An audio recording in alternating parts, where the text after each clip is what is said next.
Colin, they want to know about that ice road to Aklavik and Tuck from Inuvik, you know? Who started it? Yeah. Who started the ice road, Tom? Gordy Campbell. Gordy As far as I Campbell? know. Yeah, as far as you know, yeah. Okay. Before that was Bombardiers, Yeah. you know, and then after that, Gordy Campbell, I think, with the Cats. Yeah. You know, one time he went from here to Clavik all the way, and you know, Cat goes 5 miles an hour, right? I forget how many, 30 some hours took. Just got there and blew shut again. But that was the way it was. Yeah, You know? yeah. And Yeah. And what year, how many years ago, Colin? How many years ago they started making that ice road? You know that ice road to Aklavik? How many years ago? 50? no, No? After late 60s. Yeah. I mean, 50 years ago? Or, well, Even when they was East Street, it never had road yet. no, and yeah. And even they made a road one time. You remember when they cut that road for Bombardier? yeah. And then after that, then they After, used to go by the river. Yeah. And after that, they stopped using cat, you know. Yeah. So that would have been Yeah. very late 60s, I think. after Inuvik started, I Yeah. think, because first teachers went to Tuck was no road to Tuck with car. There's no road to Tuck that time. First teachers today were 50 men. They just went down. Yeah, no, and there's no in the ice road, no ice, no snow in the river. They make it to Tuck Yeah. with a car. Yeah. They all kinds of cars and running on in the rivers, no snow that time. Yeah. Mm. Then what about the one to Aklavik then? And they said they got one way to a Aklavik. It's one way to a Aklavik. Plowed with D4 and D6. Mm-hmm. Yeah. But And it must be in the late 60s for sure. And the D8 go by a Aklavik River. He said, Oh, that was. sunk it? Yeah, yeah. No, he's the one who pulled the guy up. Yeah. The other guy started. Yeah. It was really strange, you Yeah. know. The guy went down Yeah. at Kalausa. Yeah. No, his son. Noah. Yeah. Yeah. And it was just a big air hole because me and Gordy, we cut that out. Me and Gordy and Ronald, we cut that out. They hit the air hole. It went in, it slid like this, but that guy went down, came up another air hole. Victor got up, ran. I don't know how that guy arm came up, pulled him out. Really a miracle. I don't know how it ever happened. Yeah, yeah. They hit an air hole in the river. It's a big air hole. I mean, you know how big a D6 Yeah. was. D8 as big as this. Yeah. The air hole was almost big as this room. Wow. But they were taking that over there to do some work. I don't know what. They weren't making the road because they had to go by the McKinley. Yeah. But then after that, you know, Gordy started going with Cat and making the road, but it takes so long and everything. But that's what they did, you know, to haul supplies and everything. So it was in the late 60s when it started. Yeah. And then I think Buck was the first guy to start making plows for, you know, the Esso, they used to use graders. Yeah. When they come, you know, Harry used to cut wood and they'd come up with a grader with a big sled with a V plow and chains on. They could plow for anything. But they never made roads. They just came, you know, with the sleds and got. And then Buck we started making plows and fooling around. Yeah. And then Esso, they wanted to start making ice roads. So Esso from Tuck, they phoned Buck. They sent a chopper to get him and took him down there so he could tell him how they. Yeah. And then they hired him, and you know. But I mean, it's amazing. Buck couldn't read and write one word, nothing. And yet, them guys, after we start doing stuff, you know, they phoned him, sent a chopper to get him, and pay him $400 a day to be consultant. That was Buck Store was. Buck Store. He was a main man. Yep. One of the main men Oh, yeah. in making. Well, he started it all, you know. Yeah. Yeah, And then because another they made a one whole too bunch of different kind of plows, you know, little heavier ones and all that. And Another one must have been Gordy, yeah? Gordy Campbell too. well, Gordy never did much with the little plows or anything, you know. He just was when they made the road open and they used bigger trucks, and he was doing that. Yeah. And those guys from Tuck, you know that? What was that guy? They used to come see who could come first. Oh, Joe Pitts. Joe Pitt. Yeah. And who's the other guy? Guy Pemberton. Guy Pemberton. Guy Pemberton. Yeah. But you know, Joe Pitts, I think it was his, that, what do you call that little welder? You know, he worked for Gordy down here too. He said the only thing he couldn't weld was a broken heart. Boy, I'll tell you. But they make plow, see, then they start making plows further like this. Yeah. Then you can cut heavier drifts. See, and like this. Yeah. So it cuts the snow off. Then back here it pushes it off. And we tried all kind of different things, but those guys down there, they make them square, Yeah. over like this. And then up so much, another, like 3 different pieces. And have it so it could cut off. And it really made a difference. You could, you could go through hard stuff. Yeah. Boy, that's. Oh, yeah. And then, didn't they have a trail too? Didn't they have a trail on the Bombardier? Oh, yeah. Huh? Yeah. Well, you know how it used to go from right across here? Yeah, right. And it come out at Billy Days. Yeah. And then it went down, and then it go below Harry's. There was a portage trail, not right at Harry's, but it go down the creek a little bit, and then it went over. Oh yeah, we used to use that for dog trail. Yeah. Yeah, right to Clavy. And was right straight across to a Clavic. Yeah, yeah, They went down Raymond for a bit. yeah. That was Raymond Yeah, Channel. yeah. And Harry and you know that Bombardier Trail? You used to make a Bombardier Trail? Oh, I cut that Bombardier trail. Yeah. We cut it from Bacalao to East Street. Yeah, first year. Yeah. 54, 55, four time. After Bishop. 54, 55, we finished it. 40 feet wide, all the way from Schooner Channel to East Street. We go by Tom Kenny, that big slough. So 40 feet wide, we cut it 3 months. Oh. 3 months we Deems and Yeah. Yeah. About 6, 7 of us cut that trail. 3 months to cut it. Yeah. Yeah. And 40 feet wide. how long did they use that trail? not very. Just a couple of times blew the wind of it. But it Only was, 2 times, that's all. banks, huh? Yeah. So that They never. He picked us up from work and we finished our job. it was a on work East project. Street. Yeah. I think more than anything else. Yeah. He couldn't make it up to hell one place. We all jumped out and pushed him. Blew the drive. He drive. Slow. He drive carefully. He couldn't make it up one hill. They said 7 of us picked up after we finished our trail. How did you cut it, Colin? What did you use to cut the trail? How you cut that trail? I Did they have any chainsaw? No chainsaw? Did they have chainsaw? No, nothing. No chainsaw. No, just axe. Oh. Just the axe only? Yeah. Oh. Yeah. And that was the bush axe. The one we cook it in. Oh, you know that. Oh, yeah. We're cutting wheels. Bush That axe. one they, Bush axe, yeah. Yeah. They call it bush axe, what they will call it.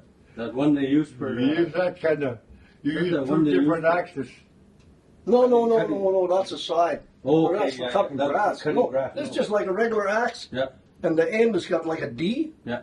and it got that little blade on it. Oh, Change the blade. Yeah. And when it built I showed to a Clavic. You know, them days they have no snow plower, huh? Yeah. There's a cat. Yeah. From New York Channel, they come out to on the west east side. Yeah. They start because we cut that trail to make this too far to go around the point and to go to McKenzie. They offered me we cut that trail. Nobody used it after that again. Oh, You used the river again. oh yeah, on that side of the, oh yeah. You know, that father's camp? Yeah, Right there. across from there. Yeah, give a shortcut. Oh, we make yeah. shortcut trail by then. Yeah, I went through there about there once. But yeah. next year we never use it. Use river again. Yeah. Too rough. Isn't it? Yeah. Where's that? Is it on the map? Oh yeah, right here. Canal. Right here. You come here. You come here and go here. Yeah. Oh. See? Oh. So right there, that Yeah. Mackenzie, something. Right there. Remember long ago it used to be really rough ice on Yeah. Mackenzie. Yeah. So they just it come like this and go right here someplace. I remember I went through with Bombardier. You come right through. So I must have come up the hill right there. Yeah. Go right This there. is- There was just willows there. Huh? Flat, huh? Just flat. Yeah. Yeah. Right there. Right there. Tommy Thrasher's flat across from Tommy Thrasher there. Huh? Yeah. Yep. And then you come out here and then back in here. Yeah. Or you went this way. You come in. No, right there. And go right there. Let's see. Colin, it's not there. This was a different one. This wasn't that trail that went this way. Do you have another map? This is the Poyak River. Yeah. We need something up down below here somewhere. Yeah. You're looking over here. This over here is That old, this is Harry Harrison's over here. that bush trail. Yeah, the bush trail was way over here. Yeah. Is the overhead next one. Yeah. That is not in here. Yeah. But then it kind of went down this way because it, forget where. This is the Poyak River right here. Mm-hmm. You know where, Taylor and Schooner. Right? you know where Billy Hansen got cabin, where John Lishak used to have on, right in the Schooner Channel? Yeah. And that creek goes up? Yeah. Well, so far up where it cut out, the Cloud River cut out there, that's where they came. Yeah. Yeah. That I think you told me about it a few times when we've driven over to a Clavic where they Yeah, went yeah, up. that one was further up, yeah. They went up on the bank Yeah. and talked about cutting the trail. They did 3 months cutting willows within that.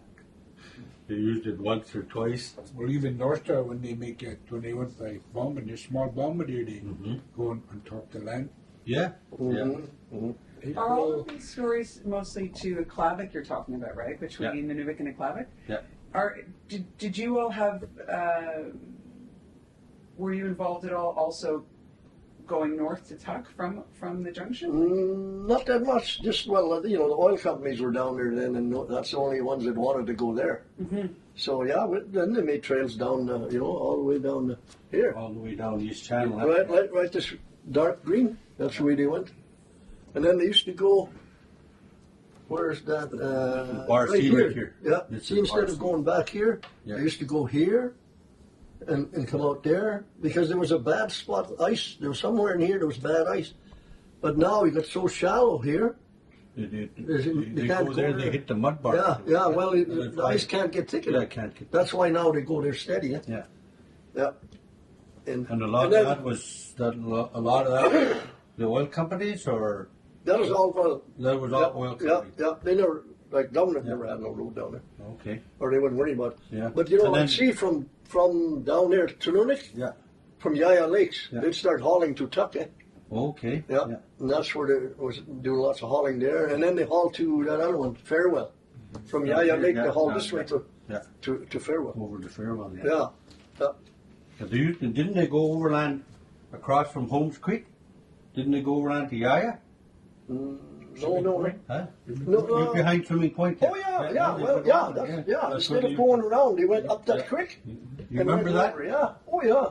Remember them making But the that's road the to oil- Tuck? The oil companies. Huh? they- You remember the oil companies making the road to Tuck? Huh? You remember that? The oil companies making the Oil road to- companies, yeah. Right here, the ice All road. companies, yeah. Well, they didn't All do much, companies at that the you bring beginning all, because they all kinds of roads. Yeah. everything they had was delivered by boat and everything. So this road was not much. Yeah. Down there. Yeah. But from Yaya and all that gravel hauling and all that was. And then how did they connect from Tuck then? How did we get today? Oh, well, just later on as time went by, and then they start seeing how easy. I think that's where they want to know from Buck Yeah. how easy it was to plow roads and plow the stuff, roads, and that's why then after that they start Yeah. coming, because you could get stuff to Nunavik, and even by the highway you could get stuff to Nunavik, and then they would could take it down there. Take it down. Yeah. Even if you didn't use big trucks, they didn't use big trucks on that time, you know, Yeah. except just hauling. Yeah. And you two, as I understand, you and Colin also helped build Inuvik, right? So while the roads were being cut, the town was sort of Oh, growing. that was way before ever any roads. Oh yeah. Because the town started like at about 55, and there was 15 tents. Let's see, where are we here? Do you know where the liquor store is? Right where the liquor store, that's where there was two big tents, about 24 by 24. One was a cook shack, one was a mess hall, and then where NCPC is, there was 15 tents there, and that's where the people stayed. Me and old Dan McLeod, Yeah. he was the cook. Yeah. He came first alone, and then afterwards I came. I was 15 or something like that, 14, Yeah. and I was the flunky. Yeah. Hey, go to work at 5 in the morning, work till 8 at night, and 2 hours off in the afternoon. Make $5 a day. Boy, I was making money. No, I was really making money, boy. Wow. Oh yeah. Yeah. Yeah. And then finally got more people, so then Yeah. they got Ellen and Rosa came after, so I had to go home and they came. Yeah. And then they got bigger and then they moved up on the hill. But when we first got here, there was no building. There was an old hut. You know, that hut came from Reindeer Station. It was down there in front of where that little park is, Yeah. in front of the police garage. There was an old hut from Reindeer Station they brought up here, and that's all. It's the only building was here when we got here. No, Remember that old hut, Colin? Colin, that old hut they brought from Reindeer Station. It might be down the boat shop. Yeah. You know that old hut they brought from Reindeer Station? Igloo, That That old building. hut. Igloo building. That little igloo building they brought from Reindeer Station. When they had They don't remember. Yeah, you don't know what we're talking about. What's that? that hut, they brought it from Reindeer Station. 54, 55. No, you just don't remember it. Okay. Yeah, they were, you know, Yeah. but you know they were working. They had a whole bunch of them. Yeah. They were a bunch of carpenters. Yeah. You know, all them 512s they built. If you go and look around and find one, even any place today, if it hasn't been gutted, it's just as straight as an arrow, boy. Yeah. They really were built good. Dusty Miller. You're all. Yeah, Yeah. 54, 55, there's no road going there. Just, No. Yeah. When they started in Nuvik, though, they. You were going to start 512. Yeah. Yeah, 512. yeah, that's all the 512, yeah. They were built this way, yeah. The straight Yeah, 512. 512 was Straight 512. 512 building in Newark. Yeah. But private people, they build their own house. Danny Lloyd, Oh yeah, a few of them. yeah, for Ray Cobb, Yeah. one of them was Fred. Yeah. But then there was, you know, after that, and then they would start. Yeah. They got 2 cats in and some trucks, and they dragged them up to, you know, down where Freddie's green hangar was. Yeah. Well, there was a high hill there. Did you know that? It was Yeah. pretty high, and that's where That they was start that hauling gravel- from that there. was Yeah, one of the first gravel pits. that was Yeah, the that first was the one. gravel pit, Because yeah, they that- dragged everything up there and started making road from there. And Cliff Moore, he's driving truck. Yeah. He get a flat tire. They built the garage. This must have been the second year. They built that big garage down there. And so he took his tire off, put it in a canoe. He rolled it down the hill first, put it in the canoe, took it to the garage, fixed it, bring it back, packed it up the hill, put on his truck. Boy, he was a tough bugger, you know, a big guy. Oh, you're a big man. Yeah, I yeah. remember Cliff Moore. Oh, yeah. Well, it was, you know, Nuvik was quite a different thing then, Yeah. boy, I'll tell you. But, you know, after that, they started making roads all over and, you know, plowing. And one time, me and Roy Hansen, we took a bunch of trucks and a loader for, what do you call them, Milan. Carnegie, Yeah. So we, instead of going through the delta, you know, it's too thin ice. Huh? Yeah. So we went down here, down there and out to Shallow Bay, went over to Calic and went in, hit the Peel River and up. To a cloud. Yeah. Wow. See, they were going to haul oil. They were going to haul gravel for, what was that? Yeah. Union Oil. Yeah. Union Oil was over Union Oil. 18 miles above Clavic. So we went there, and you know, like, I was going way ahead with the loader. Huh? Roy's in the truck, and a bunch of trucks come behind. When he wanted me to go this way, he put his signal on this side. on Shallow Bay. So you always find a way to do something, eh? Yeah. So we got over there, and now I'm going to be the loader man. And so we start, not much ice, man. Yeah. And we go up to Willow River and went over there, and we plowed up to like halfway to John Carmichael's, and got the road, and then the next day, start hauling. So Milan told me, he said, don't load them too much for a while. So I loaded, there were 6 trucks. Yeah. I load them all, they went, and they come back, and I load them again, but Joe, he left his truck and he's going to change the corner bits on the cat. So it's sort of like 40 below, huh? Cold, boy, in that loader, you're not working, so he's not making no heat. So he told me, I told him, I went out and I said, hey, how about if I just load, everybody knows how to run loaders. Yeah, he said, go ahead. But you see, I never thought about that extra bucket full. So as soon as I went and got down the river, man, you know how they always one big crack, eh? On the ice road is always one big crack because, it moves and everything. This one had big crack in the middle, had crack on this side, had crack on this side.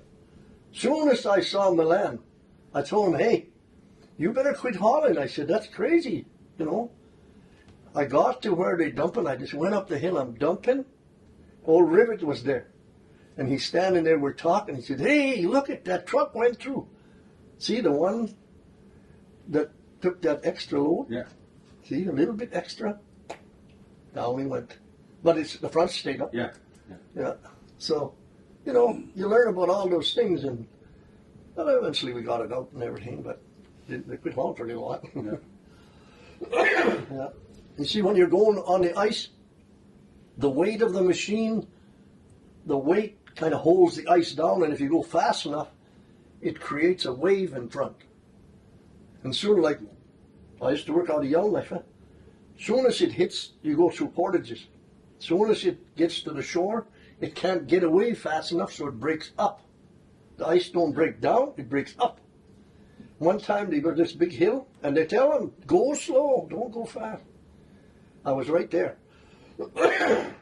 One truck went down, he made it across. The other guy went, but when he hit the shore, the ice broke. Yeah. But lucky he pulled the pin and got away from there. The other guy was so close, he just went around like this and passed. But the ice, 30 inches thick, the blocks of ice was on top. See, it blew up. Yeah, blew up. Yeah. Yeah. Wow. Oh yeah. I just like skidoo when you first go on the end. Yeah, for sure. Tree, Yeah. When you're out there, yeah. And the ice just fall down. Yeah. Before the ice road was built or Slavic, we used bombardier. Mm-hmm. Yeah. To all the gorges we had to the camp, for GBW's camp, we had it in a part of France basement for the winter. And I go to work in April with 8 off. And we haul our gorges to East Street to open the camp in 55.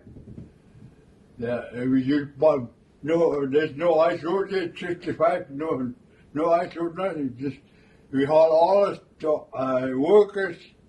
When we hire people, it's what you call Bombardier River. Yeah. That's what you call Bombardier River. Yeah. We made 8 off. We haul all the gorges from part of France basement to East Street. Mm-hmm. I just I drove up to Barcy for the first time yesterday, so Oh, yeah. it's like the back of your hand. For me, it's new and Yeah. it's so beautiful. Like to me, I think it's just magnificent. I think that road to Tuck right now has been closed since last week, and Well, It opened a little because Lugga got home. yeah, But he said Lugga it made took him it. 5. He had to wait 5 hours at Barcy. Yeah. And then he followed the grader in. Yeah, So I know. And then blown. here today, it's closed again. Oh yeah. Yeah, That's so much kind of a wind and storm. We haven't had warm and storms for a cold, long time, man. Yeah. Yeah, and that's the ice road travel though, especially from here to Tuck.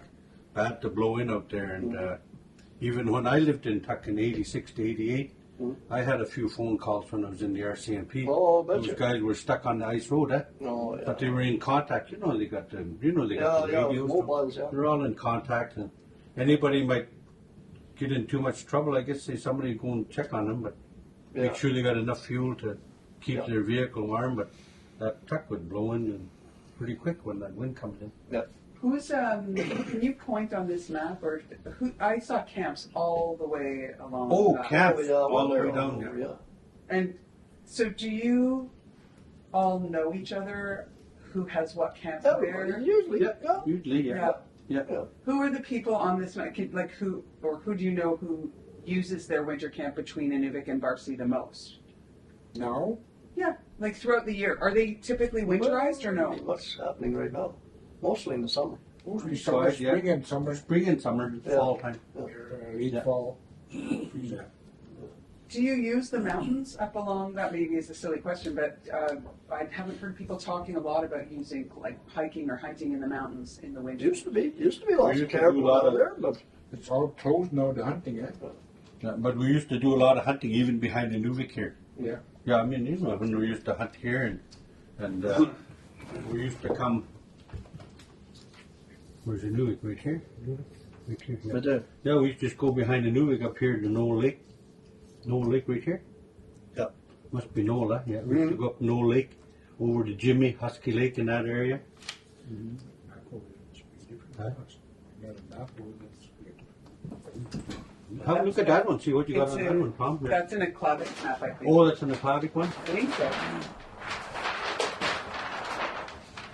Nuvik to Cloud. Oh, Yeah. that's the Nuvik to a cloud. That's another. Yeah. But behind the Nuvik, you used to go up there and you used to go hunting caribou. And I know that some of them, sometimes we used to go from here, used to go down. I used to go to Colin's out here. Colin's got a camp right in here. I used to go in there and we used to cut across and come up here, Blueberry Hill, Peter Lake, Peter Caglick Lake here, Peter Lake. Yeah. Yeah, and we used to hunt back there, hunt up there towards Husky Lake. You guys run into the reindeer herders when you're back up there? I used No. I used to hunt back. No, I never. Because didn't they used to keep the reindeer behind Reindeer Station, or is that way back? That is- Well, That was years ago, eh? They were Yeah. all over the Yeah, place. yeah. They were even way east. After they sold them to the local people, they had them way other side Husky Lakes. Yeah. The only time we ran into the reindeer, Colin. You remember when the reindeer came down here? Yeah. Remember that time they were over here? And then we went looking for ptarmigan? Yeah. Yeah. Tell them that one. Remember up there, yeah? Yeah. Remember the reindeer in that lake? Yeah. Yeah. He shot some? Huh? No. I had first skidoo we had. Yeah. My first skidoo. Yeah. Then when the reindeer were here, we went up. I went that day, they had the Shell Lake, and when they started to go back, when they got a herd back, wolf got into them. Oh, yeah. Oh, lots of dead reindeer met him. And we met them dog team reindeer herders. Oh. There's the guys killing reindeer. Been a kick off. Holler, just swear. I was just a little boy that riding. I was looking for ptarmigan. Oh, yeah. Well, I guess it looked like you were killing it. I can remember when they brought the reindeer to Shell Lake. That Yeah. we're in that ski program with Father Mouche. Oh yes, yes, yeah, Ski from Hill right to Shell Lake. yeah. From I think I was part of that too, because I still remember those reindeer being there. Yeah. I was just a teenage. Yeah. Well, they had it around the airport one time, too. Huh? They had reindeer around the airport Around one the time. I airport, don't know yeah. what they were doing. And Buster, you remember Buster and them used to bring the reindeer from Reindeer Station for Spring Carnival, huh? Yeah. Yes, Just one now? just the one, I think. Yeah. Yeah, they used to bring one up. Oh, yeah. all They the have it fats- during the spring fats carnival. stuff they had on them. Fancy harness. Yeah? Other than that, all the All of years, them did. yeah, I all the don't- years I've been up here, I've never run into those reindeer behind there. I've never seen them. When they had that reindeer down here, I jumped on the sled, there was a bunch of kids. I just want to see what it's like. Oh, you get lots of power, that Got a butter. lot of power. You know, he just run down. I don't know how they must have trained him. You just go so far, turn around, come back. But you know how they going. Yeah. Just throwing snow, boy. Over that. Really. Amazing. Yeah. Yeah, lots of camps along there. Yeah. By golly, I know Bobby Gully's got a camp down here, and Melinda Gillis and her family, they're down here somewhere. And right across from Inuvik is one of the Hearst boys over there. Yeah. And then, Lillian, the Elias family, right? Lillian's got a cabin, but four bars. Lillian's got a cabin down here at Blueberry in that little creek right there. Yeah, Walter life, right yeah, behind here. right in here, yeah. Ranger Station right here. And then Walter Elias and them, they have a camp in here, Denny Conley and them, off of that river here on this Cockney Channel. How about Jeffrey Amos? Jeffrey is right here at, My camping because He's right there. he's right here, yeah, My camp, right? at Andrew Creek right here, Jeffrey, and then Cayutuck's right here. Colin's camp right in here. Hank's got a couple of camps quite a ways out here. Yeah. Hank. And then he's got another one down Kendall Island area, down that way. Farther down here towards Yaya, there's a number of camps over there. But that's off the highway. Oh, yeah, but then there's still more in here, too. There's You know, still many. Abe and them guys. Yeah, many camps in here. The Wayneman boys are in here. I think Raymond's in here. His brother Corey's Yeah, over one here right in the somewhere. corner there. Corey. Yeah. I think Florence Gordon's got a camp right in here. Her dad's camp. Oh, that little house in there. Jimmy's Yeah, Jimmy's yeah, camp there. Yeah. You know, just right at the, the house is here, Yeah. and right by the shore there's a little boat buried. We seen it a few years ago. Sam knew about it. Eh? Okay. Oh, yeah, it's just about to stick out this much. Yeah. Yeah. And then right in this stretch right here, there's Rory Woodrock's got a camp in that stretch, that long ranger Annie station Bishop. stretch. Annie And Bishop. Annie Oh, Annie yeah, Bishop. yeah. Annie Alikak's got a camp down here too, eh? And right here is where's Winnie, or Melinda Gillis's camp here now. It used to be Winnie Cockney. And Roger's camp right here, Hugh, Hank's brother. His relative to the camp is right there. We drove by it a couple of days ago when we were going up to meet Hank. Remember there?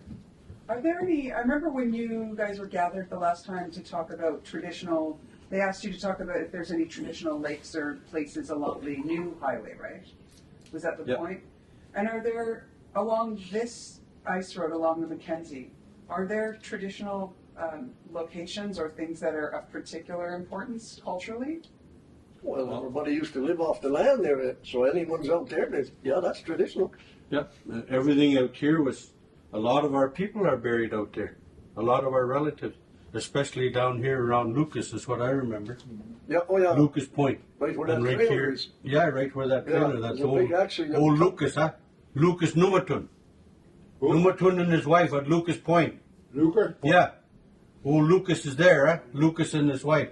Yeah. Yeah. And then, And they're big. and their baby too, I think, yeah. They had a young child. And right here on that island in front of Bar C. Lucas Point is out some. Yeah, it's off right over here, yeah.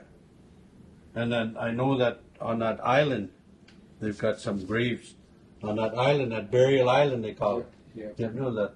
Yeah. Bar C. Yeah. That's from where. Yeah. But that was. That's where yeah. from the war. Yeah. Huh? Yeah, that's from our old Inuit graves from a long time ago. And all along the river, there's places you get to Kitty at the mouth of the river. It's loaded with our people that were buried there.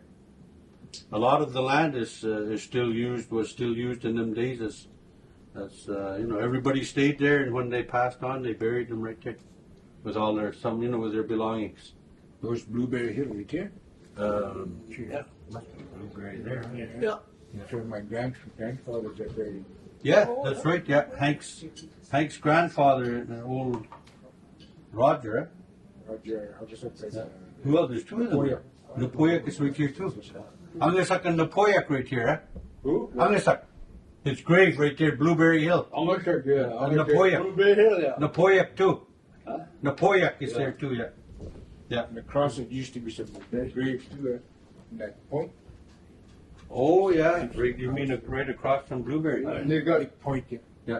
look at that camp inside that creek. Yeah, small. In here? Yeah.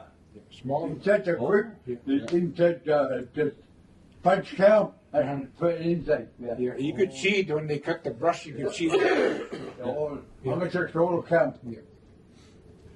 And then, there's camps all along, and Denny Conley in there, and John Rowland right here, Hoppy right in here.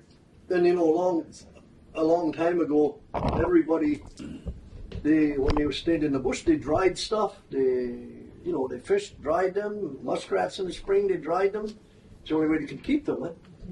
And you ever seen those where they put their hook and tails together and Yeah. they dry them so hard that the flies can't lay eggs on them. I mean, it wouldn't do them any good. And the only way dogs will eat it, you have to, in the summertime, soak them. Yeah, just soak them. But, see, long ago, everybody lived, Yeah. boy, people lived like kings in the bush, huh? Yeah. They had everything, and life was great. Boy, I'll tell you, what a difference from now. They had all their fish camps, all their hunting stuff, and everything they had worked for, and they looked after it good. And, in the spring when they quit using dogs and whatever, they put all their stuff up good. Now, those guys, in the springtime, they're going to just leave their party, they take it off sometime, and they don't care. Next fall, they're going to get a new one. See, the government kind of screwed the whole thing up. Tell me just briefly, because I know this isn't what we're doing, but can you just tell us for the record, did you have a role to play with the road specifically? Were you a road builder? Oh, well, I helped Buck a lot. And I built a road up out of Yellowknife. Yeah, we went out to the mines, and everything. Did it different in here. You never had no water on the snow. You had a big bar with big chains on it, big links about this big, and it went in the snow. You know how it goes in the snow. Takes all the air out of the snow, and we'd come to a portage, or come out to portage, hit the lake, here's the portage, and go through. And I had a D4 with a drag on it. No, first of all, the chains that is hooked on it. And then behind that was a 4x8, 4-inch angle iron. Yeah. Two of them. And see, the front would get all the air out. The next one would level it off. And then everybody that's following me, they all had drags too. And we go through, come back, and go again. And if we think we need to go again, we do it. And that freeze like rock. They use grader and grade it after a while. Mm-hmm. And really, no water, nothing. We used to go 200 miles. Now, there's some big lakes in there too, like McKay Lake is 40 miles across. So. Wow. And how did they measure, how did they figure out the thickness, Tom? Well, On that ice, when they Oh. here, huh? well, John Dennison used to be a policeman. He's the guy started Buyers Transport. And, they used to travel to them camps out there with dog team, eh? And pretty soon he was thinking about it, and he said, we could go over the land with trucks. And if you didn't see it, you wouldn't believe where they could go with them big trucks. Big plow on it, but it's not the plow you could lift it up and leave it any place you want. So, like lots of those plows, you just let it on the ice, because you let it ride on the ice. But in those, you could set it up, and they go through the mountains, crazy like back here. Just go, yeah.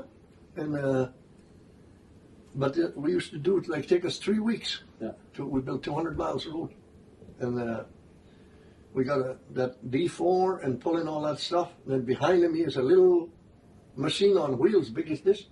It's got a big cook stove and full of groceries. And this guy, he just followed me around, eh? And then the other guys come behind him, and everybody's got a drag, even them big trucks.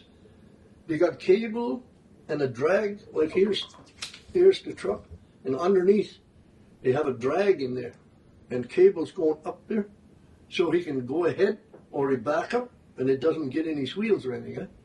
So he's dragging all the time, and when we're making the road, go, come back, go. Now, if we go 3 times and we think we need more, we go again.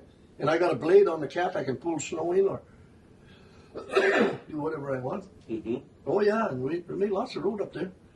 And one time we went with this big FWD, you know, they used to have them at the airport here, them big old trucks. We had a kind of side plower, and John Dennison, he's the head of that, he said, go to Bear Lake. He said, if it takes you 24 hours, don't stop. Go out, bring those guys back to the highway. There was a road already. But it gets hard like rock, them snow, And away I went. Pretty soon, you know, you get tired. We were going for 12, 13 hours or something, you know. And so I said, well, it was his nephew was driving in a camper behind me on a pickup. So I said, hey, how about driving for a little while? Well, I'm going to have a sleep. So he get in there, he just go around circles. He can't, you know how it is that thing. How that truck want to make you go, well, it's this way out. When it turns, I guess that. So you got to really know how to drive that truck to keep it going straight. So finally he couldn't make it, so then I just had a little snooze and away we went again. And we meet them guys at Bear Lake, bring them back. Well, we didn't get quite to Bear Lake, Hotter Lake, I think. Bring them back to the highway. Even the floorboard, it's got big exhaust like this and wooden floorboard. I burned the floorboard out because, you know, really lots of work. Motor's working hard. But, you know, like these guys around here, they always flood lots. They use really lots of water. Yeah. You don't need to use nothing. I told the Esso guy that time, one time, and we were going to do that. He wanted to see how to do that. So I was going to go with him, and something happened. They shipped him someplace and never came back. Mm-hmm. But, you know, you could make a road way, way cheaper. That's hauling water. Expensive one. But, hey, that's what they want to do. We're at the balls. But how did they measure like the thickness of that ice? Oh, the ice? Yeah, Well, how they did that? Well, they figured the time of year and everything and what the temperature was. No, they never worried about that. Yeah. Boy, I'll tell you, it was scary. I was coming out with Louis McKenzie. Remember he was here for a while? Oh, maybe you didn't know. I don't. The truck driver. So when we're going out now, I got this D4 on top of the truck. He's driving the truck. And we're going up the Yellowknife River. And Archie Lenny was ahead of us, a day ahead of us. Yeah. And he had plowed it off, all the lakes. And, you know, it's cracks like this, like a leaf. Cracks all over. Water coming through. But I know he'd been on this road for 5 years, this Louis McKenzie. So I'm scared, but I figured he must know what he's doing. And I guess he must have read my face because he was looking at me. He said, I guess you wonder why I don't speed up and get off the ice. I said, yeah. He said, watch it. I'll slow down. He said, there's going to be no more cracks. He slowed down, no more cracks. Yeah. So anyway, that day we got to a place where I think Archie was still there. And so the mine is going to be out of gas. So he phoned in this John Dennis, and he came out. And he when he found out the mine's out of gas, he phoned somebody in town and said, bring a truck, 3,000 gallon tank. Well, it was good until where we had stopped that night, the next lake was brown ice. And you know, everybody, well, it should be all right. But it wasn't. It went through. Oh. Yeah. But you see, all that, you know, by the time of the year and everything, it was like January 2nd we took off. Yeah. So they figured out this and that, you know. But John Dennison was pretty good. He knew what he was doing, all that stuff. Did he bring some of that information, like all of that knowledge? Did he ever come this far north? Or? No, you know, came down here. Well, there used to be some buyer's trucks, but they're just highway trucks. See, that was a kind of he was a real pioneer, that guy, because he learned it from being a police and seeing all the places. There was one big lake right at Discovery Mine. We go across this big lake, and there was a creek coming in. If you threw a rock, it would go through the ice over there. Yeah. And we're going right here. But they knew it was good. Yeah.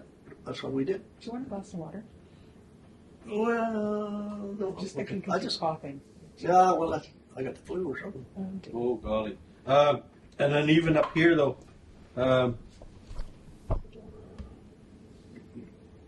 What's the latest that we had that ice road come through? What do you mean the You latest? know, the latest, I mean, I know every year they try to put that ice road to Tuck. Oh, They try to make it, I know they always try to make it before Christmas. oh yeah. You know, just so people could come and go shopping. Yeah. Yeah. I didn't Sometimes it never made it to Christmas, huh? Yeah, this year Sometimes it it didn't came make in after Christmas. Yeah. From Tuck. Oh yeah. Well, Huh? it used to be always. That January. ice road never always made it in December, huh? No, not From- always. That ice road from Tuck never always came in December. Sometimes it came in January. Yeah. Oh yeah. Sometimes it came late, huh? Yeah. Oh yeah. Well, you got to go with the ice, you know. Yeah. There, but here they profile all the ice. Yeah. They make a little road with the little truck, then they profile. No, Which, they which profile. they should be profiling it right now. You know, we might have lost a lot of ice all this warm weather. Oh, Boy, it was warm weather a long time. I think that run by Tuck now is just about by the beach all the way, yeah? Yeah. Well, you know, Yeah, Steve, yeah. you know what they're doing over there? Why? It's got lots of water in it. They're too close to shore because of the rough ice, and they go like this over. You know, when the tide goes out, Yeah. the ice go down, Yeah. and it fits on the bottom of the ocean because it's right at the shore. Yeah. And then when they come back up, the water come first and fill up that hole. That's where them guys running into water. But Yeah. they say they're trying to do something different. But There's lots of there's lots of storms. rough ice and lots of pressure ridge out there. Yeah, lots of pressure. It's just lots of cracks. Mm-hmm. You were talking about cracks on the ice a couple of days ago when we were out. Mm-hmm. I don't remember seeing any cracks. Any cracks on that road to Clavic? Like, In Mackenzie, is there? mostly in Mackenzie, yeah. Oh, well, I never saw any. We thought we might see some cracks, but we. Yeah, when we met you? Yeah. I thought you were going to go down that way, so I told you stay on this side because there's a little hole in the Yeah. So sometimes you get that air hole, that air pocket Oh yeah. in that ice, and it. Oh yeah. and you never. Methane gas Yeah. comes up and creates, it's frozen, so it goes against there and insulates from the water, so it then. Joe Cook told us a story of recently seeing a pressure ridge actually just come up as he was driving. It's like he saw. Didn't he tell? Will you read this? I can't remember who he was. But he said he was driving along and he saw a pressure ridge like just crack right up in front of him. Does that make sense? Would that happen? I mean, if he said it happened. But I'm just Well, saying, have you ever seen such a thing? It had to be a wind or something was pushing it from far away. Something's, it takes pressure from somewhere. Mm-hmm. So it could have. And then sometimes you see it break and then go over this way or go over this way. When it goes over this way and you're going this way, it's kind of hard. You got to go along until you find one going the other way. Then you can get over it. In some cases. When I used to work for airport, I ran into a pressure ridge going to Clavic, right at Oniak. I thought I was dreaming when I seen that ice coming up like this. Oh yeah. Yeah. Something like that. Just before the bend, Yeah. there's always a crack in that area. Oh I don't know yeah. why, Yeah. but there's always a crack right there. A real funny looking crack goes this way, then it goes this way. Oh yeah. If they hit that crack right on, Yeah. with all the trucks and there was a lot of traffic then, Mm-hmm. Yeah. and a lot of some of them, the guys from Clavic like to go 140, Oh, 150. Well, that going fast is a little bit bad, but if you're, Yeah. as long as you don't come to the end, Yeah. like to the shore, it's a little better. But I mean, if you hit the shore, then you've had it. Well, even when I was living in Tuck, I drove to Inuvik without a road. What year? What year you living in Tuck? 86. Oh, 86 to 88. Way And, late, huh? yeah, and I came into Inuvik one time in November. We just followed, those guys had a trail, Chubbo Oh yeah, and Guy Pemberton, they always used to. yeah. Yeah, they always used to make a trail. So I followed their trail. We just stay on that side of the river, pretty well all the way down. Come by Ranger Station, but there was no road. Not even a road to a Clavic yet. We just follow a trail. All company took over in 77. 77. Yeah, 77. So that's the time we had bridge hearing. Yeah. After they tore up the Mackenzie Delta, after all company tore up the Mackenzie Delta, we had bridge hearing. Mm-hmm. At the time, all company just about formed me up. Yeah. I had too much power in there. Yeah. They tore up the whole land. All coming ice road everywhere. Lots of ice roads, huh? Yeah. Oh, even the ice road, road through the bush, we stop and shoot rabbits. Roads everywhere.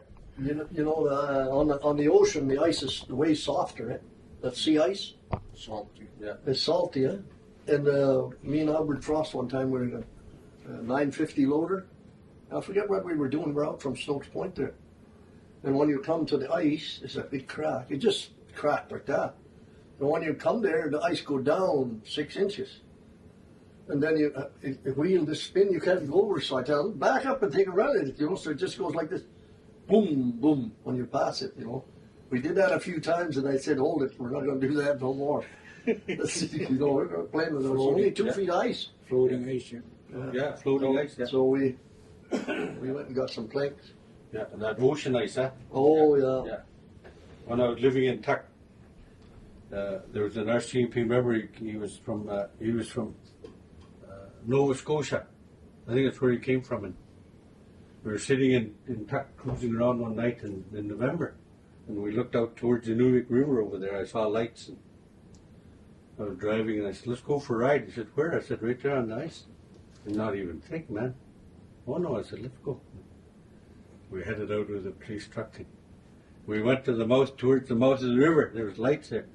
It was William and Eunice. They were out there. They went out for a drive, looking at the northern lights. Oh, yeah. Yeah, and while we travel along, you see that ice move like this. Yeah, yeah. Oh, was he ever nervous? I said, "It's sea ice." I said, "It's salty." We call it nylon ice, huh? Yeah. Stronger than It's stronger than Fresh water. the fresh Oh, water. yeah. Well, they don't break. I don't know, it must have been only 10 inches thick though, but down here you wait for thicker ice, and up there it wasn't very thick. Yeah. Yeah. Well, with a little pickup, you know. Yeah, Much. yeah. Went out on that ice. That was one of his first experiences on the ice. He was pretty nervous, man. Yeah. Yeah. That was fun though. I enjoyed traveling that. Lots of fun driving the ice road, and it connects our communities. Well, if you It connects our communities right now. keep them wheels on the ice, you're okay. Yeah, that's for sure. Huh? Yeah. What's the plan for people who have camps on the Mackenzie here? What do you mean? Well, once the road won't be plowed anymore, won't continue to be built. So for people Well, with still can camps, be plowed to Clavy. Still be plowed, yeah. but then for those carrying on. Well, basically the main areas that the camps are on. Most of the camps on this side will, I don't know how they'll get to, probably get somebody to plow it. There's a lot of people that plows now. Yeah. and then you can go, Yeah. you know, just go do it. What are you guys going to miss about the road to Tuck, though, once it's Huh? gone? What are you going to miss about the road once it's gone?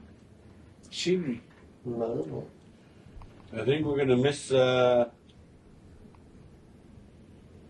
being able to drive on the ice like many other people. I think that's what Well, they, you know. yeah. It'd be just something to do, you know, and to Well, drive on the ice. We've been driving on it for so many years. Yeah. Look at the Clavik this year.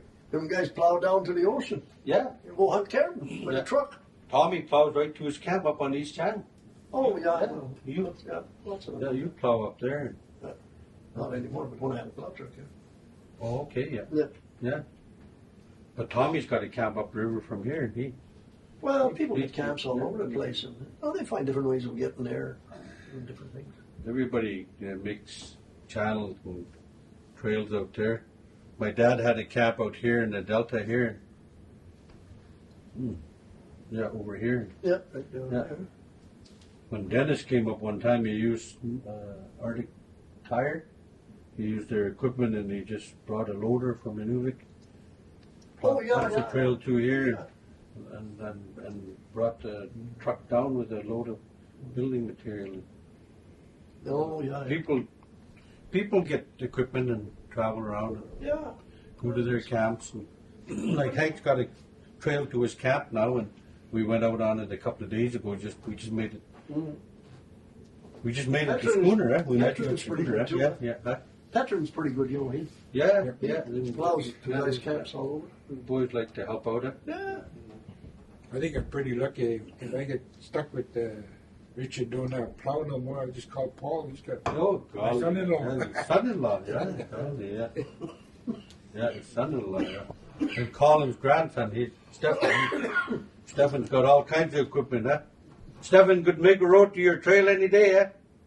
Stephen, you could make a road to your camp any time. Oh. That's Stephen. Yeah, Stephen. Oh. You could make a road to your camp any time, huh? Very good. Yeah. Yeah. But I'm sure that those families that are living down here and that will figure something out in regards to. Oh, yeah, I wouldn't worry about it. They'll help each other. They'll help each My other. camp is welded to Stephen. Okay. Yeah. Uh-huh. Yeah. My wife, before she died, she signed papers for a lawyer. Yeah. We welded to Stephen. Two Windman boys staying down there. They're gonna get That's Kurt right. to make them Yeah, road. Raymond yeah, and yeah. they'll yeah. Oh, you know that. Yeah, the Wayman boys are here. They'll. Kurt was going up to his camp up the river. Yeah. This fall, boy, there wasn't that much ice. Early, Holy cow, early. Yeah. I remember a couple of years ago that Dave come across from McLeod. It was only 9 inches in Mackenzie. Well, Between Peter used, open- Well, you know, really, a Peter truck, used to come over. you don't need much ice, but if you get like hanging ice or a hole, Where'd that's you when it's camp? dangerous. What? Where'd you camp? Yeah? Where? Right here. Yeah, yeah. Yeah, right there. Yeah. Where's Kivelik, Hank? Who? Kivelik. Havelock? Yeah. You know, one time we made trail. Oh, yeah, Kevlar right there. right there. Yeah, Kevlar right right there. there. Let's see, I remember. Yeah, I'm lost or what? Yeah. No, I'm not lost. Until Picnic. Oh, yeah, okay, yeah. Okay, yeah. they,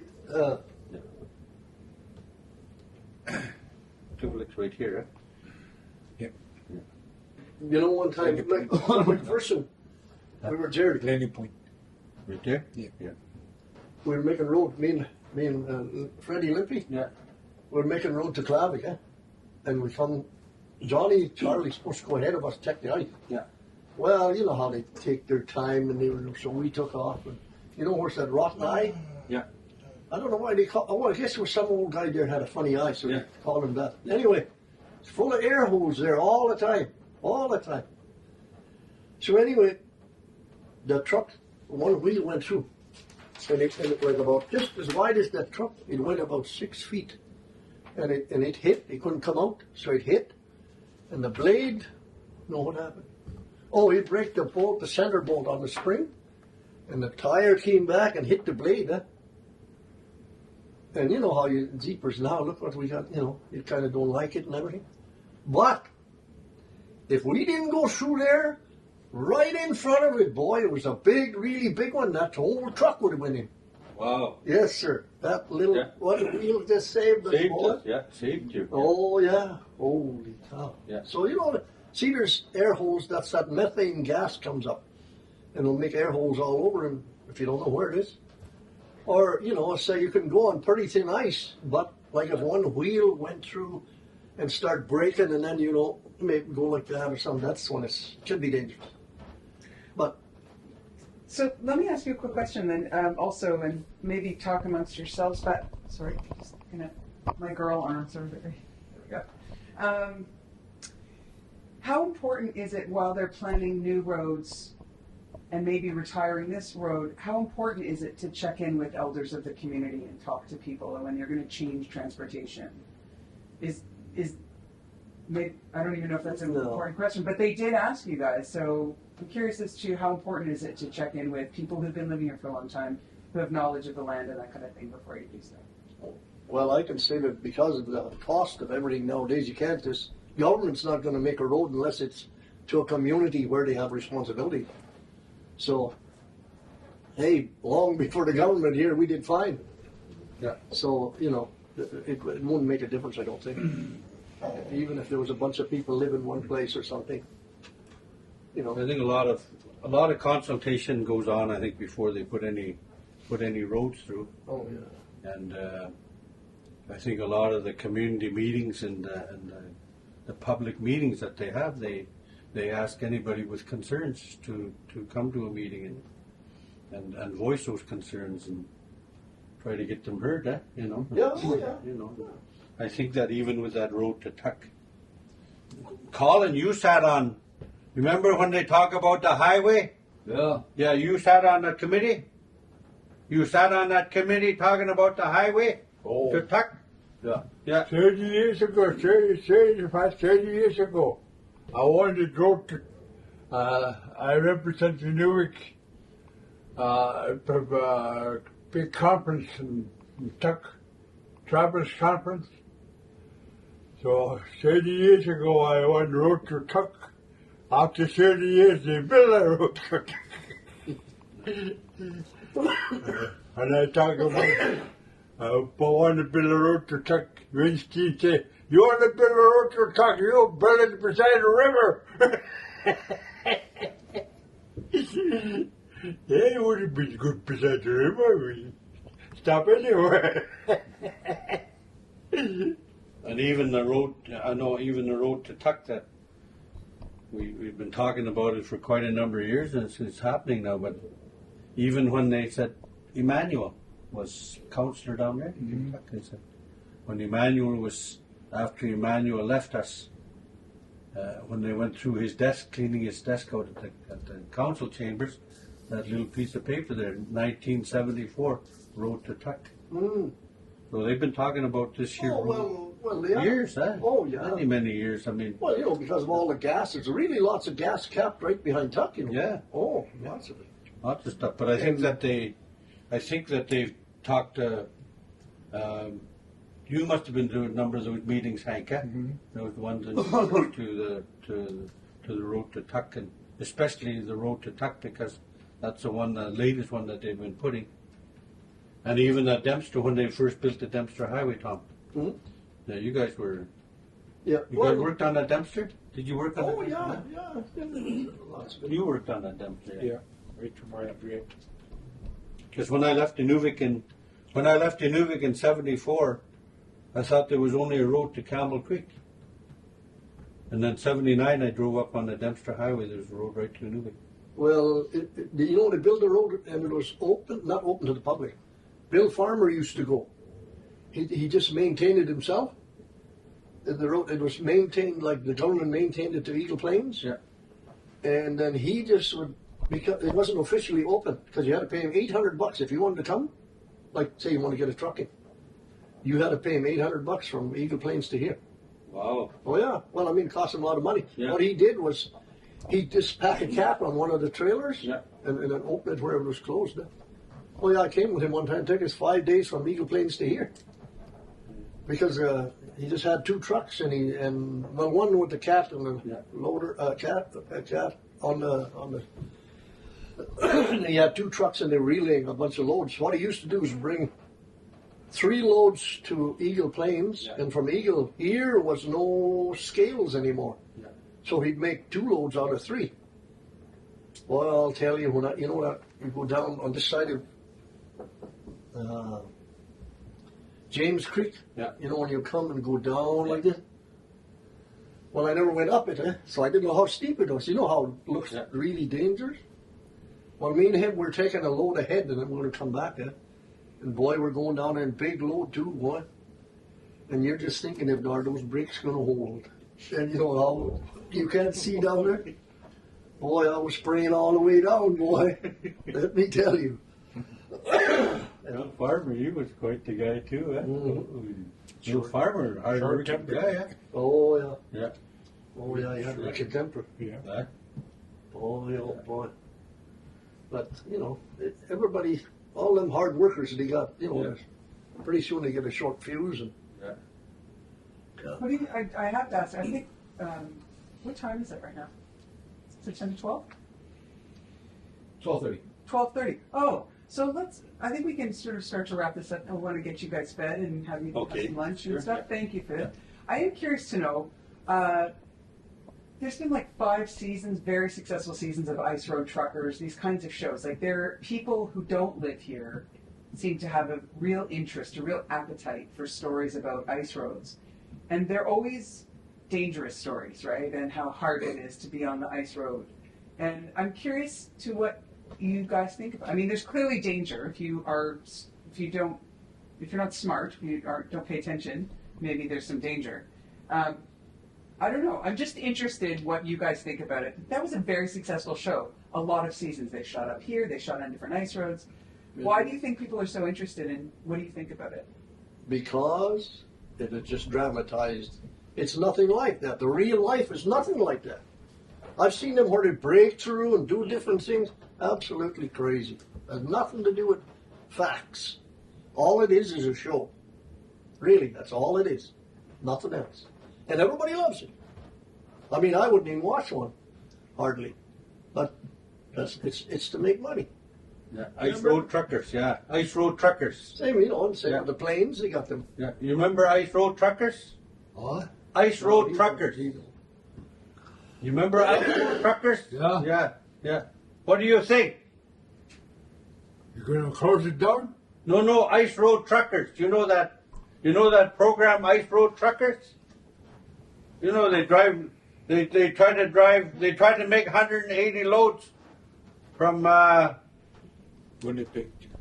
go from where? From Farewell? Where was that one they were running from? Remember they were out there, Farewell or what? Yeah. Remember they were, or was it out on the other side of Farewell somewhere? No, there's that Langley, yeah? Langley? Yeah, I think so, yeah. You know Ice Road Truckers? They used to come up here and they must have been up and down that highway, yeah? I don't remember. Well, seeing they just too many. come up and then do the Yeah. thing here. Yeah, the thing here, I know that yeah. Hugh Rowland used to work for Curtin. Him and Alex Debogorski. Oh, and that's probably where they came up, dreamt up that idea. Well, wasn't Alec Demogorski down on those John Dennison roads too? Yeah. Out of Yellowknife? Out of Young. Yeah, because he was out of Yellowknife. Well, there could have been other outfits. There was down there was what the heck? There was another big two or three other big outfits down there. Robinson's. Robinson. Robinson's was yeah, another they company that. they had lots of Yeah, stuff. yeah. And Rose Construction. Yeah, They did Rose, a a little lot bit, of making a lot of roads down there. Yeah. So they tell these stories about how it's treacherous, and maybe it is. I don't know. You guys talk about it like no. it's just. Well, the one thing with trucking, you got to do things right. If you don't do it right, boy, you can have all the trouble in the world. Because all you got to do is slide off the road someplace. Well, what are you going to do? You have to wait until somebody comes. That's what keeps me driving slow on the highway, man. Even if you don't get hurt or nothing, you're going to sit there. It's going to try your patience, man. It's going to try your patience. Yeah. Oh, yeah. But I mean, Kurt always. told me a story of going off the road, not going off the road, sinking. With his cousins. Yeah, he's got a couple of them, but one in particular he likes to tell. He went down with his cousin and his dog, and they had to pop out the window and roll around the snow and everything. Mhm. I bet everybody's got a story. Oh, sure. And we all dramatize it more, always. I mean, if you say you don't, you're just lying. Everybody does. Everybody does. Tommy, it seems pretty dramatic on its own. No, one time on this side of the border, like they were bringing trailers for that big camping town. Yeah. What was that big outfit? Dome Petroleum, yeah. Our company. There Our was company. just trailers, like 2x2s, tons of them, where they come down, the wind blowed them off. Oh yeah, it was. See, there's a phenomenon about right at the border. You can come to the border. Let's say the border's here. No wind at all. You get here and you can't stand up hardly, and vice versa. And see, the border is the height of land, and so you get them updrafts and downdrafts, and oh man. Hank, have you ever gone in? I haven't gone in, but pretty close to going in, but I was following a 18-wheeler down the other side of the border, like you said. And I could see him just about going off the road, the wind blowing him right on the side of the road. He's just barely hanging on. Just. Yeah. But I stayed quite a ways back, because I know if I got close to him, I would have been in there. Well, you can't. If you get too close, you can't react to whatever happens to him. Yeah. So it's Gerry, have you ever I've gone in? No, I've never gone through the ice. I never operated any big heavy equipment, but I used to travel back and forth from when I was living in Tuck with my little. I had a little Land Cruiser. There was a 4-wheel drive, and I was able to get home back and forth. but I've never gone through the ice. Oh, it could go fast. That and will. I think you always got to respect that ice and make sure that you understand it, because I think a lot of them that might go through the ice sometimes they maybe they don't respect it enough. I don't know. But I've never gone through the ice myself. David, is there anything you want to like? I want to make sure everyone. Yeah, gets last something question to eat. is, so back in the days when the oil companies made the road, did you guys benefit from bringing building supplies up, building cabins, hunting? Oh, sure. Absolutely. Yeah. All over. Always like that. You know, like if you knew something was going to happen, you kind of waited until it happened. Yeah. You know what? Actually, We what I wanted benefited quite a bit. tell me yeah, about your early yeah. bombardiers. Tell me about your first snow machine. Each of you. I want to hear a story of each of you from your first snow machine. Oh, you mean skidoos? Yeah. Personal. Or whatever. Bombardiers. Well, then bombardiers are big ones. The bombardiers, the one that can hold 12 passengers. So that's yeah. So you didn't have. Well, those guys that Well, me and John Wiedemann traveled one whole winter back and forth. You know, bringing yeah, stuff and that. McClavey. Yeah. But there's What about the bombardiers? What about those bombardiers? You used to you used to travel in bombardier. well, We went Bombardier. You used to travel in the bombardier. Yeah, Yeah. we traveled from McLeod to Bombardier. Yeah. And no ice work in this. Yeah. Government workers, they go Christmas, they're going to travel with Bombardier. Yeah. You ever go through? Huh? You ever go through the ice? No. No. That's December. Yeah. I know, but Christmas time, to take lots of ice. who checked the ice? Nobody. Nobody. Nobody. They just go. Government Bombardier. They did. The government Check Bombardier. the ice, they put Oh, that's how they check it. it breaks. Oh, it would break it solid. The other driver, you take a big shot before you go. Yeah. they were pretty good. Yeah. Yeah. You remember those? You guys remember those old ski rolls? Those old skidoos that Somebody used to bring them in. I remember my dad, when he first got his skidoo, Yeah. he never made it home with a brand new skidoo. He just went right that shortcut from Clipmore to Yeah. the Poya, right in there. broke He down. broke down. He tried to get off the skidoo, and under the carburetor, there's a filter, plastic filter. Oh yeah. He started to go down and move his feet under it. He hit that filter, yeah. broke it. Oh. Yeah. It's got a little brass. Yeah. Yeah. And then another traveled over the Elan, Yeah. picked my mom and dad up, brought them to the camp. And my dad told me, he said, he's got a bunch of booze, he's high, and he's telling me to go get that skidoo, pick it up with dogs. Next day I went there with dogs, 9 dogs. Yeah. Picked it up, just put it on a sled and put it on the other sled same time. Yeah. And here there's just a camp, Jimmy John on that skidoo at the camp. Yeah. They said, "You can help me." I said, "I don't need no help." I said, "Dogs." Oh yeah. Dogs. Yeah. 9 dogs, just like chocolate. Yeah. One time, me and Glenn, we pulled. Frank had one. Frank Joe. He had skidoos. Out of the bargain. Auto toboggan. You know that auto toboggan, the long Oh, ski. yeah. Yeah. Oh, That's the old. engine at the back. Yeah. Engine at the back, I think. Yeah. Out of the Yeah. back. Me and Glenn went to Father's from here, across here, and we went over to Father's, and I had 5 dogs. He had 7. He had his dad's dogs, Rufus dogs. And when we went out, he said, "Frank's skidoo's there. We got to take it to Sweeney's." Oh, this one you guys dragged it there. Yeah, we drug it to Sweeney's. We drug that old skidoo to Sweeney's. Oh, you didn't put it on the sled? No, Oh. we just Oh. tied those dogs to that skidoo. 12 of them we put on there, and we made it just past Ishmael's down there, and 9 of those dogs, and somebody been chewing harness. Got 3 dogs that we couldn't even do it. We had to run after them, catch our dogs, and bring them back, tie them up with rope, and keep going. But we brought it to Sweeney's from because it was Frank's, huh? Yeah. Frank Joe. Remember that old autoboggan? That old autoboggan. Frank Joe had an old autoboggan one time. Autoboggan, skidoo. Oh. Yeah, you know. Oh, that's Random? Well, Nels had one too. Yeah. Huh? Johnny Lick had one. Yeah. And Moses the Bargain. Alex Stevenson. He had a fancy one. Moses the Bargain, the long. Yeah. Motorcycle engine on it. Wow. Yeah, had gear shift.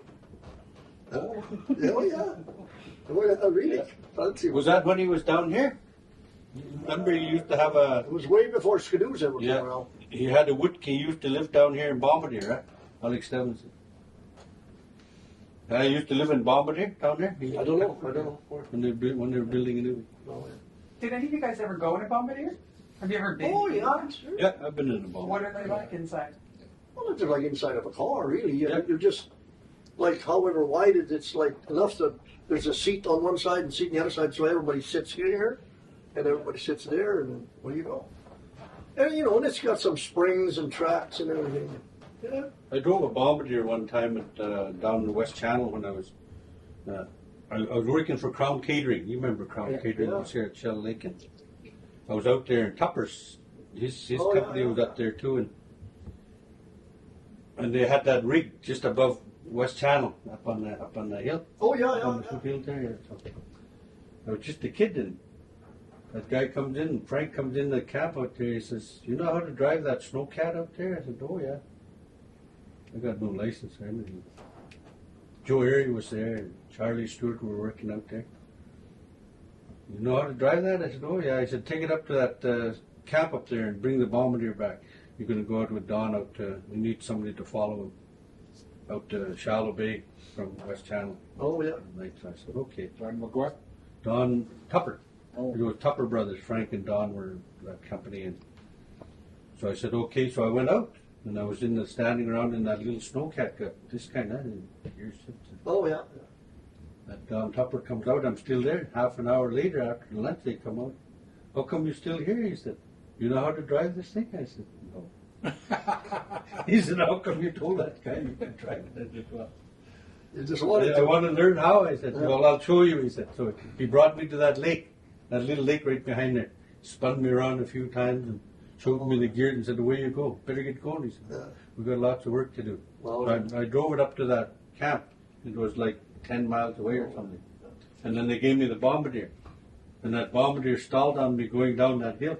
Oh, gee. How it stalled, I don't know. But I learned afterwards how to shift gears. Oh, yeah. We went out to Shallow Bay. I had a black Parky that time, huh? Black Parky with black Wolverine around it. And I don't know if I was any darker than I am today, but when that darn Bombardier came back from Shallow Bay, it broke down. The fan belt went on, you know, engine in the back. Fan belt went on. Oh. So all the lights were on, and I was wondering how come. But by then, that cat had gone by, D8 cat, I think he was pushing snow. And so I looked in there, and gee, the fan belt was on. I didn't know what it is, but I could see it laying there, busted. So he already went by me. I throw snowballs at him. He can't hear me, and he got Yeah. little cabin on it. Yeah. So I ran behind him, and I jumped on the back where the winch is, you know, that big cable. Yeah. And I banged on the window, and he driving that cat, looking down where he's traveling, I guess. And Mhm. he turned around, looked, and see it. So I got him to stop, and I chatted with him. He said, "Holy cow!" He said, "I thought I saw a black bear." Yeah, that fur. I had that fur. Yeah, I had a black Parky cover on. We went back and we picked up that Bombardier, and it took us about another 3-4 hours to get back to the camp. Oh, yeah, yeah. Slow, I didn't know when they worked. Oh, on yeah. this road, I've never. I rode in a Bombardier a couple of times when I was a kid. You guys rode in Yeah. Bombardiers, yeah. Bruno, yes. Bruno, yeah. Oh, yeah, Yeah. yeah. When we were I worked yeah. with John all one week. Yeah. Lots of fun. You know, You drive Bombardier too, Ed? oh, yeah. I had one McPherson. Okay. Yeah. You know, I'll tell you a story about Jonas. Not Jonas, what's his brother? Big Andy. And Big Andy. Yeah. When the Milans first came, Yeah. he broke down, so he started, like, he's about 30 miles down there. He started walking, man. He just, you know, they just take off, he's going to walk home. So he met with, what the heck's that little guy? Sheba's husband. Colin. Huh? Yeah, Yeah. Thomas. Colin, yeah. Thomas. yeah. Thomas Lammy. Yeah. So he's broke down. So it was his trap or something. Eh? So Andy told him, he said, "How about if I take your motor, I take it down there and put it on, come back and he said, "Go ahead." So took it off, put it in his back, walked back another 5 miles back. put it on, come to him, pile everything on, go to town. Oh, you know, boy. Yeah. Yeah. How expensive were bombardiers? Did you say you had one of the first ones? Well, a long time ago, my dad, we had one. In McPherson, we bought it off the mission. How much? I have no Oh, idea. well, at that time, let's see, it would have been like 3,000 or 4,000. But now they're 70,000 last time I looked. But they're hardly, I don't even get one anymore. Very hard to find that. Yeah, they don't I think try to the make them. fishermen around the big They lakes, have they different like kind to of use track machines, you know. Winnipeg, I think you should. Winnipeg area. Yeah. I don't know very much about volunteers. 3,000 or 4,000 would have been a lot of money back then. Though. Oh, yeah. Like they were Oh, expensive. yeah, yeah. But, The schooners, if you want to talk about the schooners, those were a lot of money. Yeah. Colin was telling me that his grandfather bought his schooner for. Old Harry bought that schooner for what? 5 silver fox? Silver fox. Yeah. Some silver fox were worth about $1,000 in Yeah. them days. And that was 1910, 1912, 1910. What time you 1910, Hank? No, but What time you bought that schooner? 1910, 1908? no. My mom was a little girl, Okay, yeah. about 6 or 8 years old. But Okay, yeah. my mom and my granddad 100 bought years that ago. schooner. Yeah, my Agnes was And my born granddad 1910. bought that schooner. My mom was 6 or 8 years old. My mom told me, "Hey, fancy boat." She said, "Go inside." Hey, Dad bought new boats. 5 silver foxes. yeah. But my mom would remember when her dad bought that boat. Yeah, yeah. Must be 8 years old, must be. Like $5,000. I mean, 100 Oh. years ago. 5,000. Yeah, yeah. Must have been My mom was born 1910. 1910, yeah. Gentlemen, thank you. Is there anything else? I think this is so great. We should have asked you about the bombardiers an hour ago. Thank you very